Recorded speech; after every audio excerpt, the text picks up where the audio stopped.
Hello and welcome to this episode of the RedeeM podcast. At RedeeM, I help people reverse their stories. And I do this primarily through helping people integrate tragedy, redeem heartache, and flourish in life. And that is how they reverse their stories. And that is central to me because of how much my life and my story has been reversed. So that is why the RedeeM podcast exists and the company RedeeM LLC exists. It is a coaching and consulting company where we help teams, businesses, leaders, and people reverse their stories and flourish in life. So in this episode, I am continuing a series on the flourishing portion, which is people's specific gifting. And this is important and core to me because your gifting is an image of God that He has put in you. And evil, your story and life has assaulted that image and tried to warp it and render it ineffective to propagate and fulfill your purpose and your calling in life. So, this week, we are talking about the giver. And the giver is the fifth day. So if you recall, what's very interesting about the 7 gifts that are listed in Romans is that they're, anytime there's a list of 7 and it relates to God, there's overlap. It's really interesting. So there are 7 days of creation and there are 7 letters in Revelation. There are 7 spirits of God, 7 gifts listed in Romans chapter 12. So we're going through this, and this is day 5 or gift 5, which is the giver. And their day of creation is the 5th day. So let's read about day 5. So this is coming from Genesis chapter 1, starting in verse 20. And God said, "Let the waters swarm with swarms of living creatures, and let birds fly above the earth across the expanse of the heavens." So God created the great sea creatures and every living creature that moves, with which the waters swarm, according to their kinds, and every winged bird according to its kind. And God saw that it was good. And God blessed them, saying, "Be fruitful and multiply, and fill the waters in the seas, and let birds multiply on the earth." And there was evening and there was morning, the 5th day.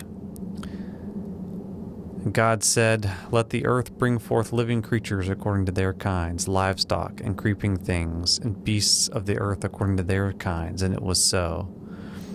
And God made the beasts of the earth according to their kinds, and the livestock according to their kinds, and everything that creeps on the ground according to its kind. And God saw that it was good. So here on the 5th day, we have God continuing the process. He, in creating the universe and the earth, He's moving from a place of emptiness and void, and He is giving it form. He's moving it from voidness to form, and He's moving it from emptiness to filling. And so here on the 5th day, the giver's day, He is filling the heavens and the earth, the waters and the land. So what I find interesting about this is the gift of giver is the idea of God's generosity. And within that idea of generosity, when, one of the words that keeps showing up here is kinds. According to their kinds, and winged birds according to their kinds, and God saw that it was good. So there's something about givers and diversity and a broadness. And here's the other thing about the gift of giving, the gift of giver, the generosity. Be fruitful and multiply and fill the waters in the sea and the birds in the sky. And I'm going to add in there the beasts on the ground.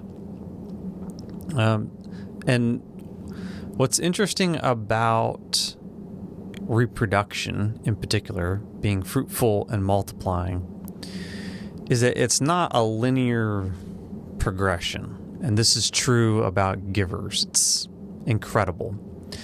The things that they work on to multiply, whether that's business or a church or a ministry, the healed ones anyway, sometimes the carnal ones or the wounded ones, they will have exponential growth. That's the thing about offspring and multiplying in fruitfulness, is this idea of exponential growth. It's not linear.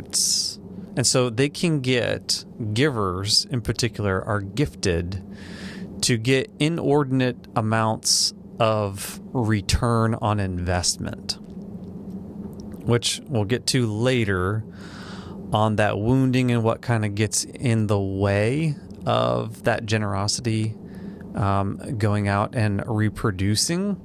Depending on how wounded they become, there will be an aversion and a hypervigilance to not be taken advantage of. Because that's the thing about givers.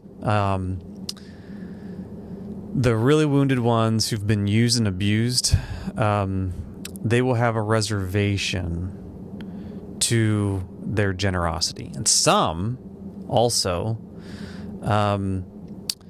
will try to overproduce, and they won't have necessary boundaries to preserve life and freedom.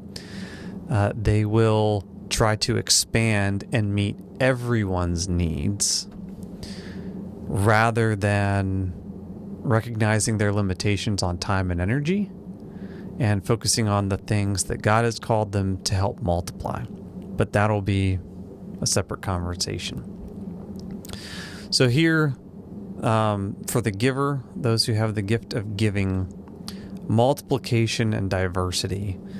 It's very, and diversity, not in the sense of what's become a buzzword in culture right now, DEI, although that's definitely a part of it, but just diversity in whatever endeavor they attempt to do to grow whatever that thing is. And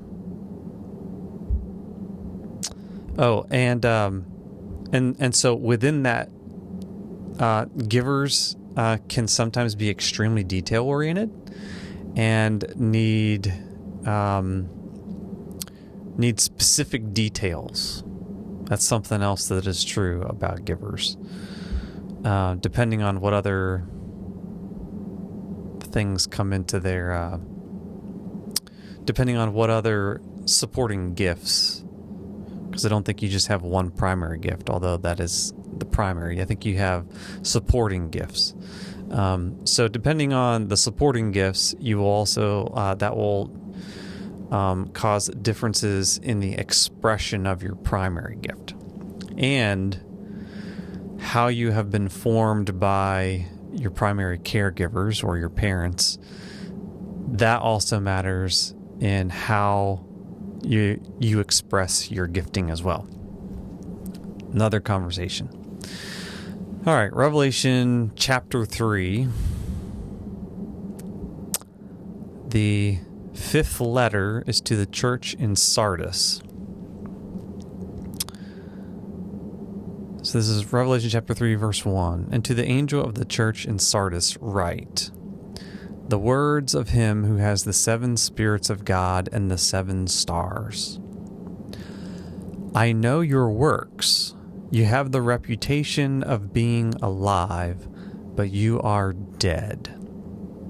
Wake up and strengthen what remains and is about to die, for I have not found your works complete in the sight of my God. Remember then what you received and heard. Keep it and repent. If you will not wake up, I will come like a thief, and you will not know at what hour I will come against you. Yet you have still a few names in Sardis, people who have not soiled their garments, and they will walk with me in white, for they are worthy. The one who conquers will be clothed thus in white garments, and I will never blot his name out of the book of life. I will confess his name before my Father and before his angels. He who has an ear, let him hear what the Spirit says to the churches.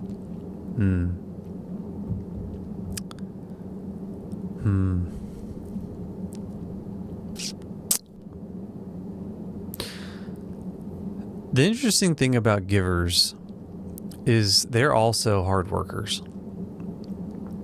And within that sometimes gives them a reputation of, like, from a Christian perspective, they can be very active in church because they're always giving. They're always pouring out, trying to meet people's needs, or where there is a need. And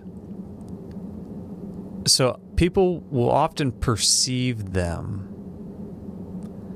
as like doers, constantly pouring out and giving, and there's some goodness there, but underneath of it, depending on how wounded they are, they may have gone pretty numb because of the heartaches that they have suffered. And in order to deal with the heartache and how they've been taken advantage of, it just becomes about the works and meeting needs, and they're almost like bleeding themselves out until they almost are like a walking sepulcher, just doing the thing. So one of the things that's typical of givers is that they will be left mode dominant. Meaning left brain mode dominant, logical, linguistic, linear, all of those aspects. They will go over to the left brain because they believe if they can just disconnect from their emotions, because they feel like emotions pull them down and keep them from growing and multiplying and progressing. And so what you will find with very wounded givers, to disconnect from all the trauma in their past that's spilling out into the present, they will not be in touch with how much anxiety they are feeling. And they will not be in touch with how much that anxiety is driving them to do more and seek more seek more clarity. One of the things that I have seen about givers is they will ask many, many, many questions out of anxiety because they need reassurance from, say, a leader or someone above them that what they're doing is the right thing. So they will often need a leader, or they will often pair themselves with a leader because that leader needs a lot. He needs things to be done, and he needs production to be multiplied. And the giver is called to help things multiply, and the giver is called to give and be generous. And so there is oftentimes a movement towards that, but instead of being secure in themselves, in their anxiousness, and they won't be connected with it, but in their anxiousness, they will need a lot of permission to move forward or to do certain things. Whereas the more secure ones know what they actually need clarified, and then they also understand their own authority and their own abilities, and then they will live into that and make decisions from that, not out of anxiety. A healed giver is going to have the right mode brain, which is dominant for seeing the big picture, having a cohesive narrative of their life, and the sensations of their body and their emotions will be integrated with their left brain. And because that will be integrated, they will know what their values and their purpose actually is, so that they can say no to the things they are not called to multiply and be generous for, which is really hard for a giver to accept, because, as I will probably point out later on, part of their legitimacy lie, their insecurity is, I will feel secure in myself when people need me, or when I am able to meet people's needs and be generous to them, or something to that extent. I can't remember the exact wording. Let me pull it up really quick.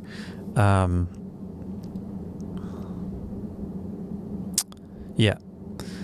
Yep.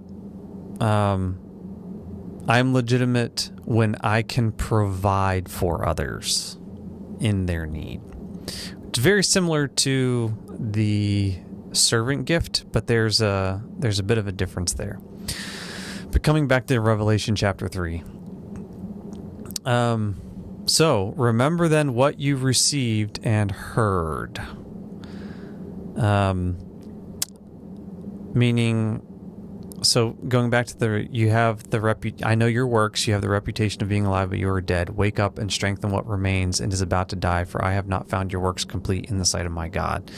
And so this again is where they can easily get distracted from the true work that they are called to multiply and to give to.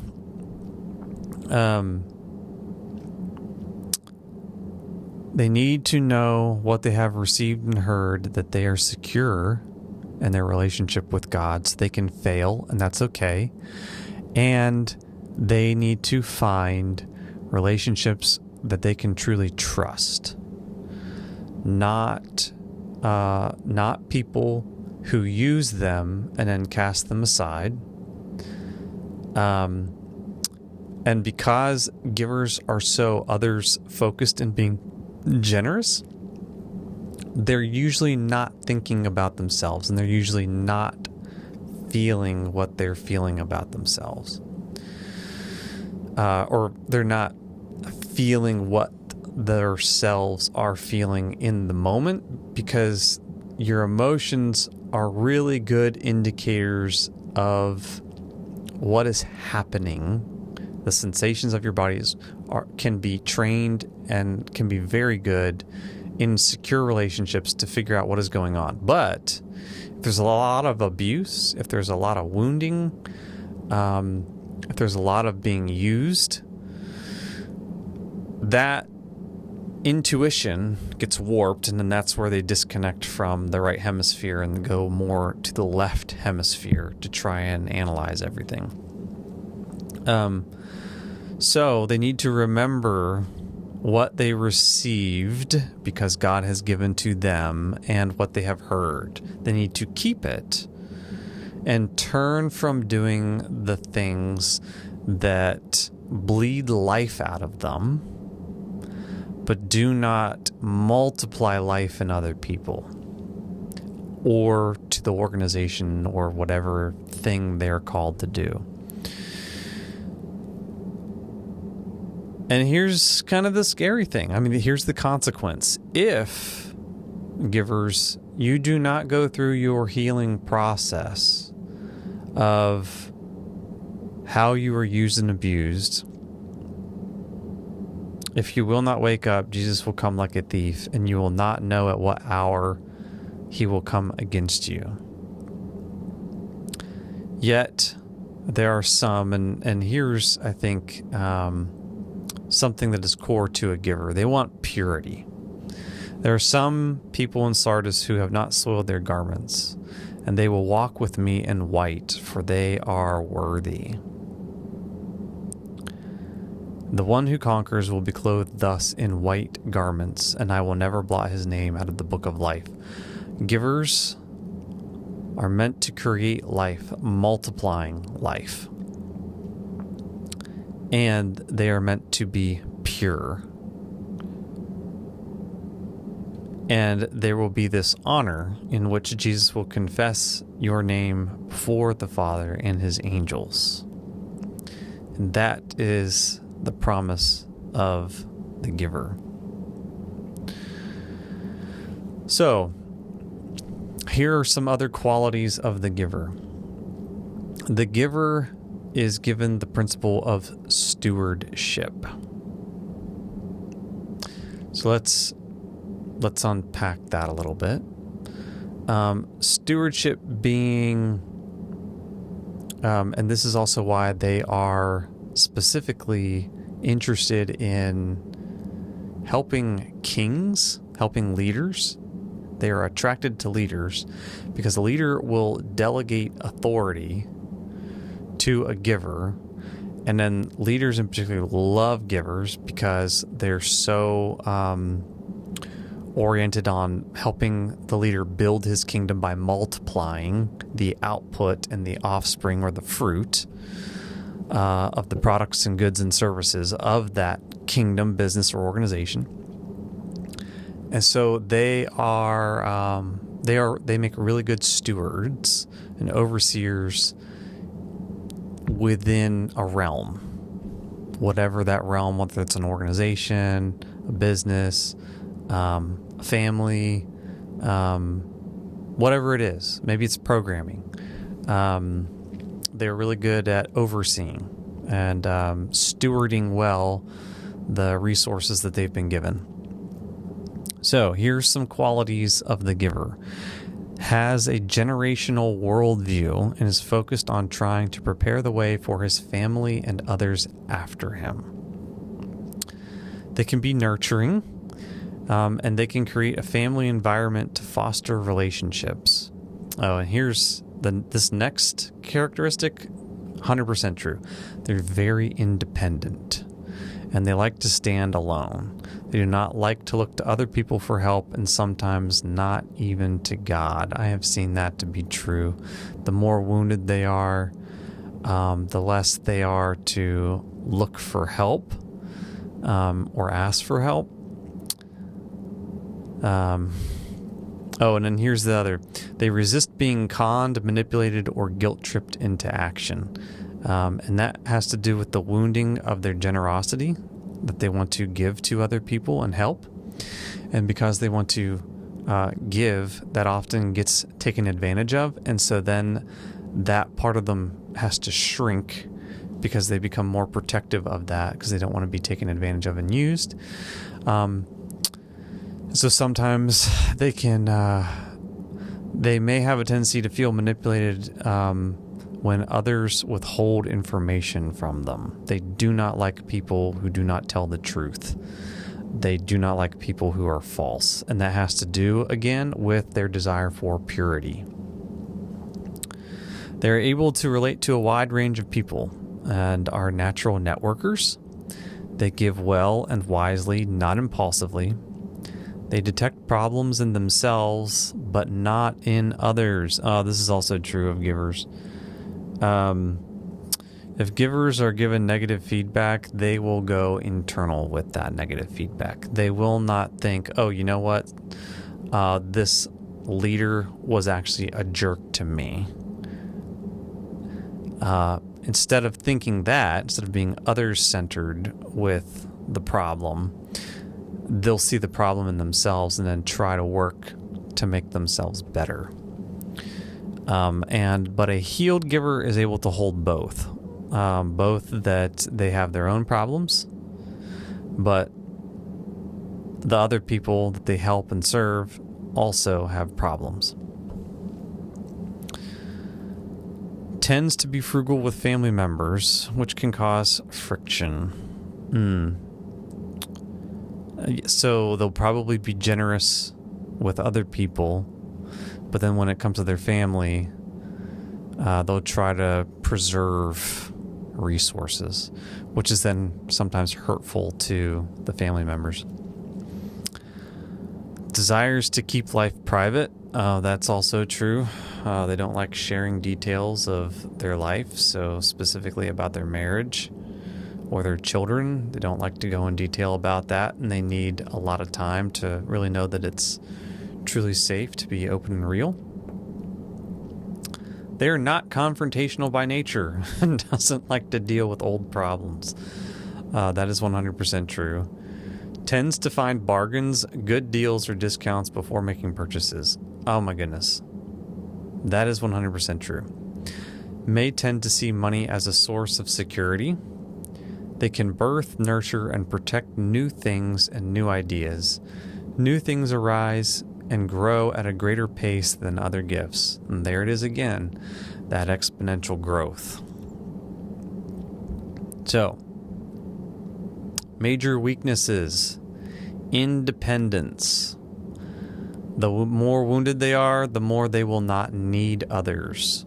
So you have a God-given, God-embedded, experience expectant nervous system, which is just an easy, or well, not easy. It's a scientific way of saying that you were made for connection. You were made for an attachment when you were born.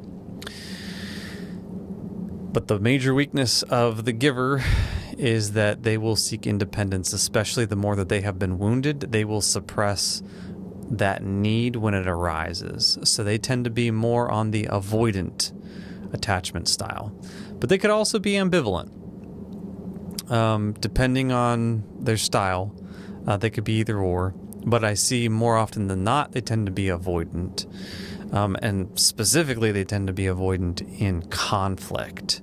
So when their need for connection arises, they don't want to burden anyone else or be an inconvenience or cause a rupture where there's not one, and so they won't say anything about what they're actually needing. So, and here's if you are a giver and you're having a problem and a difficult time connecting with God and having a relationship with Him, this might be it. You need to get to a place where you are able to be vulnerable. And that's a hard place to be if you've been taken advantage of. Because when you are vulnerable, you are also needy. Or when you are needy, you are also vulnerable.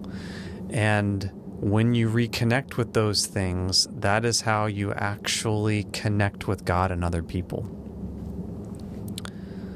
Major weaknesses. Hypocrisy. May appear to do the right things, but may not deeply pursue holiness. Again, I think that comes down to more of the works thing. It's like, I'm doing the things, so everything looks fine on the outside, but inside, I'm dead. Inside, I'm not alive.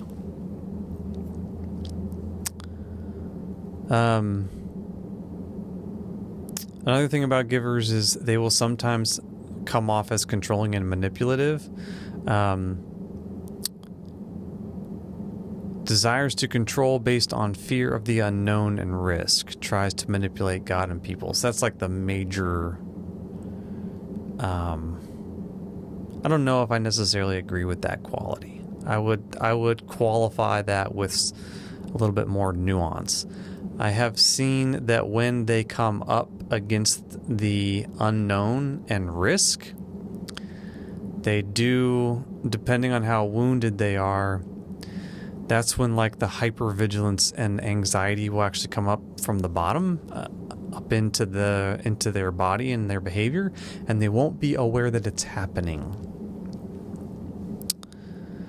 So here's the mature giver. The mature giver trusts God, sees themselves as a conduit of blessings, builds, provides for future, and balanced generosity. And I think that has a lot to do with the recognizing that they have limitations on their time and energy. And so you have to protect that which is truly good to give generously. Takes financial risk based on faith, stands against destructive forces of excess and indulgence. Now here's the wounded giver. They are too frugal, puts trust in money and possessions. They oftentimes have shallow relationships because they're overly cautious, and their decisions are often based on fear and anxiety, not on faith. Where they struggle the most is that they want to stand alone. These are the wounded ones anyway, in particular. Wants to stand alone independent of others, but the good healed givers are ones in which they have found safe relationships, people who are consistent over time, who give them freedom and autonomy, and they have learned how to become interdependent in their relationships, rather than being shallow. And again, the legitimacy lie: I am legitimate when others need me so that I can provide for them. Or I am legitimate when I can provide for everyone's need. The birthright of the giver is to release life-giving generational blessings. And again, their day is day 5. What was birthed was multiplied and called to reproduce. Well, this brings us to the end of a monologue about the giver. If you identify with the giver at all and you find yourself more on the wounded side, consider working with me to explore your story of how you've had heartache and tragedy in your life and how that needs to be redeemed and integrated so that the story can be reversed and you can move into true flourishing. So, thank you for listening to the RedeeM podcast, where we work with people, organizations to reverse their stories, integrate tragedy, redeem heartache, and flourish in life. Thanks for being with me.